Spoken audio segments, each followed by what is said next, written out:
my Lord, we stood there.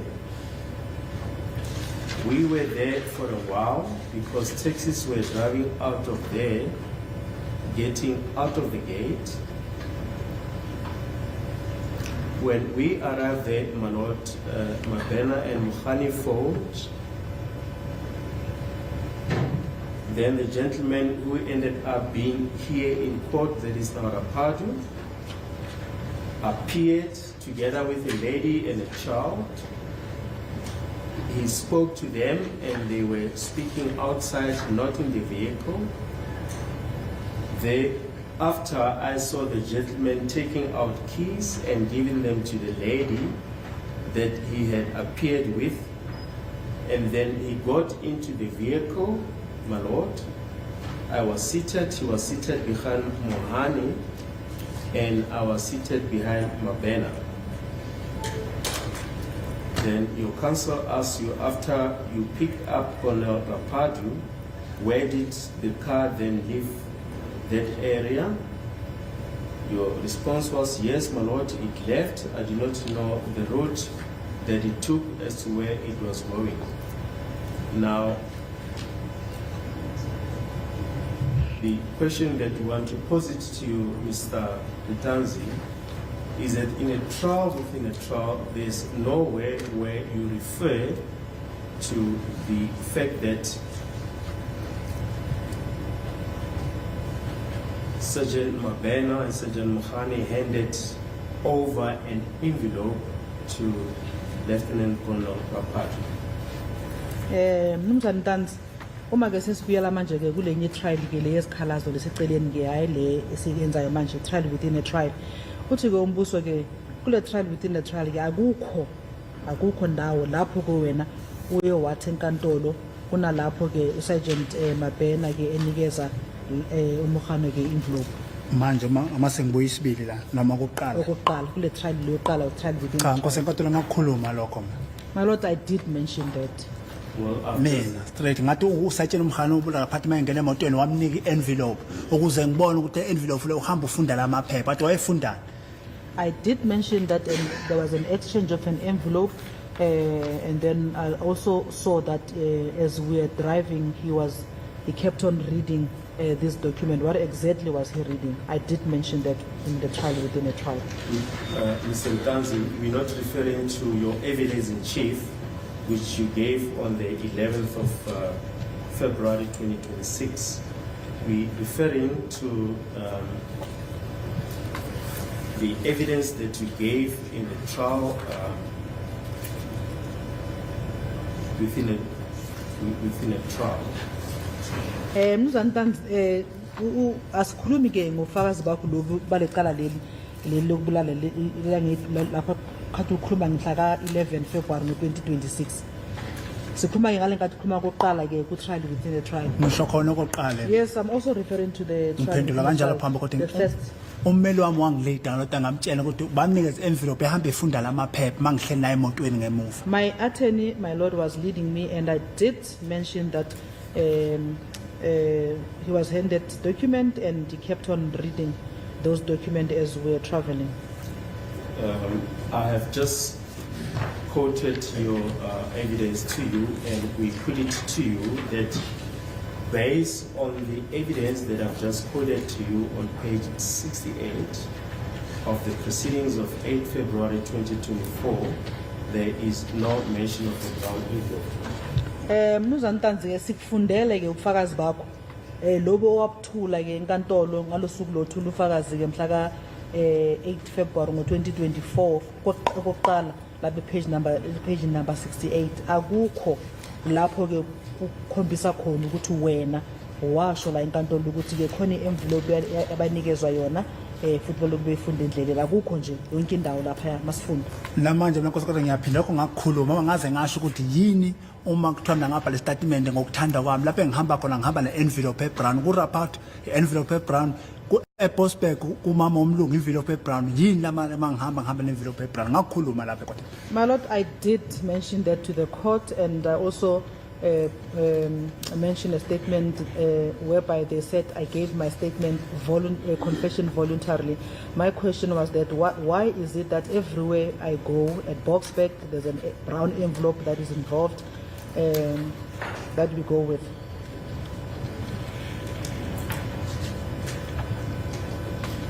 On page 80 of the proceedings during the trial within the trial, on the 8th of February 2024, at page 80,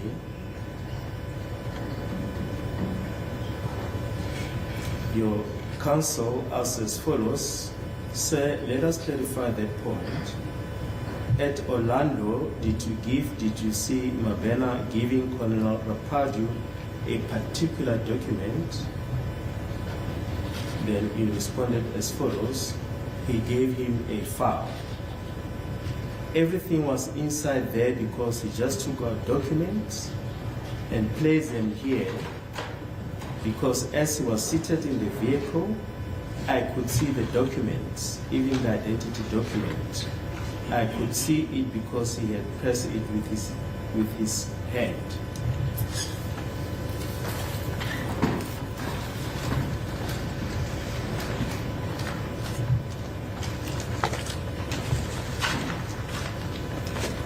Ngale nkathi manje ke ummeli wakho ke mzana Ramisipili ke ekubuza wena imibuzo uyathi ke mnumzane ke masilungise ke sikwazi ukuthola kahle ukuthi uthini ke ngale nkathi ke ngise Orlando uyobona wena uMabena enikeza uColonel Rapadio okuthile mhlambe iphepha idocument wena wasuphinda wathi ke uyomnikeza yini ifile konke bekungaphakathi uyowakhipha nje amaphepha athile nje phela lapho ngaphakathi ngoba besihlezi lapha emotweni bengikhona ukubona lawo maphepha lawo futhi ke nayo ke iID document bengikhona ukubona lokho ngoba ke besihlezi sonke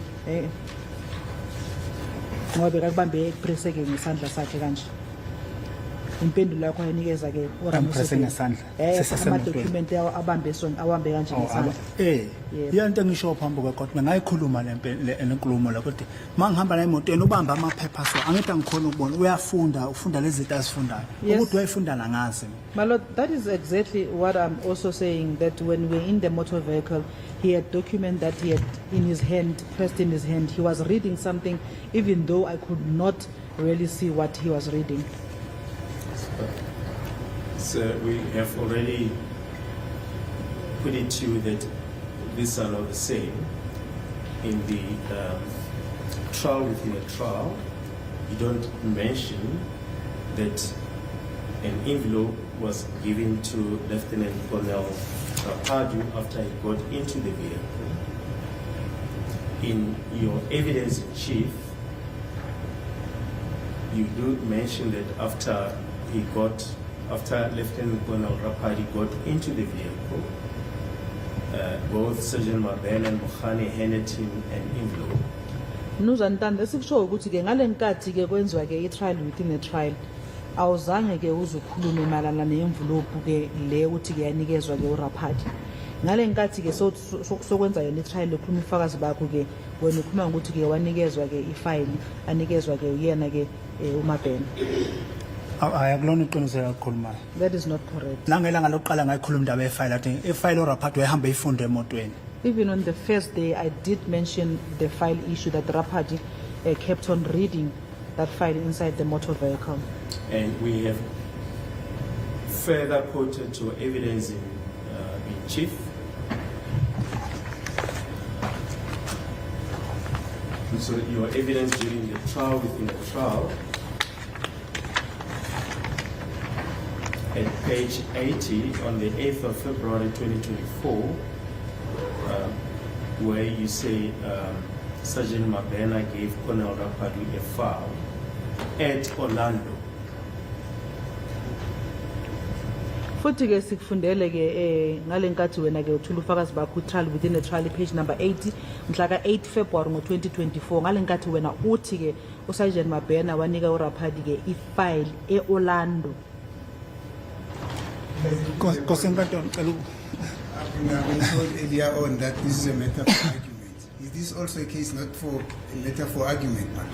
Whether or not a file was Yeah, given? as far as this court is concerned, there are 4 witnesses there. There are Rapali, there's Mr. Nanzi, there's the lady, Sergeant Mokola, Sergeant Makola, and there's Brigadier Belinda, Brigadier Belinda, and Sergeant Mukhani. Mukhani. Yes, Sergeant Mukhani. Yeah, so we have to argue that point. All of it. Because it's not there is not only one person.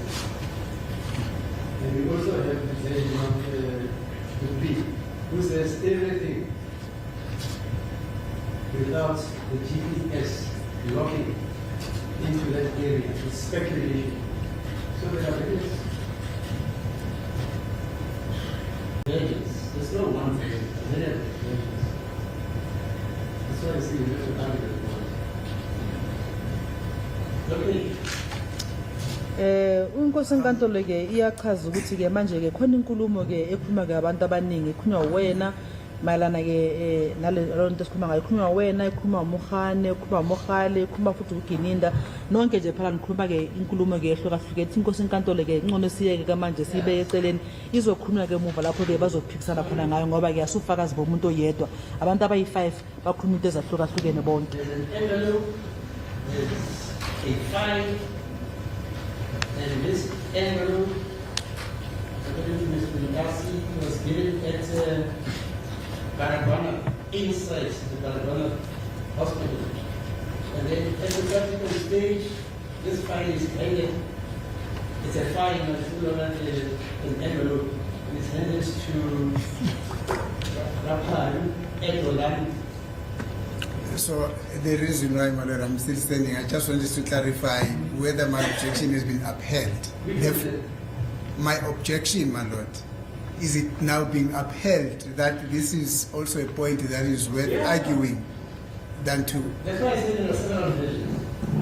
So my objection is upheld. What's your objection? What's your objection? Because Mr. Baroi doesn't talk about your objection. Did you respond to his objection? My right here, you are still on the floor. You are still on the floor. Yes. Okay, let's hear your objection. You say you're still on the floor.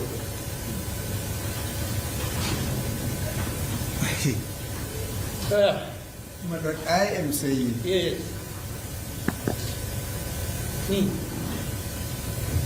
and this is getting a little tedious and a little verbose. I'm repeating the term that the court actually used. Verbose. The what? I remember the other time the court used the term verbose. The boss. What's it? Verbose. Oh, you Verbosity. mean verbose? Yes. Hey, yeah, okay. For fear of repeating myself, my lord, I am saying the aspect that Mr. Baroi is pestering Mr. Ntanzi on, whether or not there was an envelope and at what stage that envelope was handed to Mr. Rapato as per Mr. Ntanzi's allegation, based on what he has read on the record. Is that not a point worth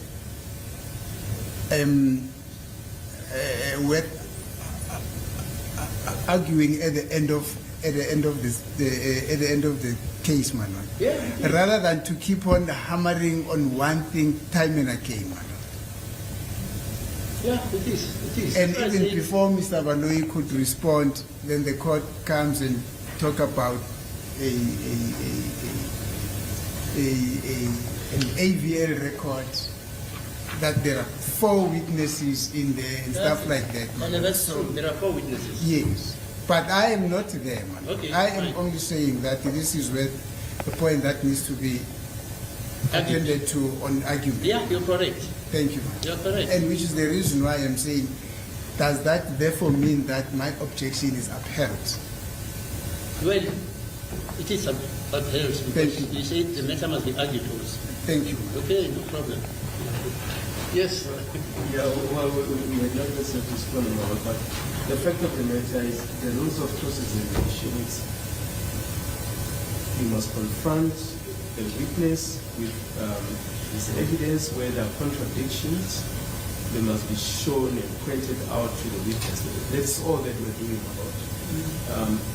And give you an opportunity to explain. It might be that he's got an explanation, but one cannot leave it here and argue it at a later point when the witness was not given an opportunity to explain the contradiction. But we have made our point along the record will speak for itself.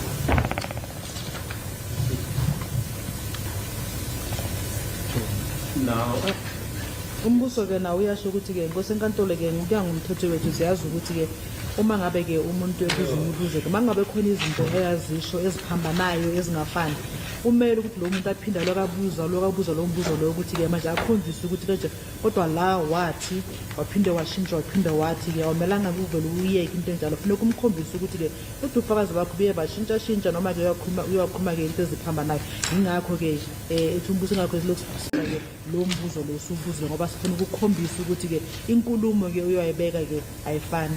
Mina ukhumbuzo ngobuzo phambi kwakho ngifundela ama record kube ngibuza imibuzo ngabe ngisekho eboxini ngabe ngihlele kusibiya. There's no question that has been put to me. What is happening, my lord? The state is reading records to me. If there were questions, I would have been sitting with my co-accused Bia and them there. Ngoba msho mangakuphosisi ngama iviki esinala ama iviki esi10 ngimi la. Uma ukuthi ngibuza imibuzo ayingabe ngihleli lapha ngabe kudala ngiphumile lapha ecourt la eboxini. Because if I'm not mistaken, this is my ninth or 10th week on the stand.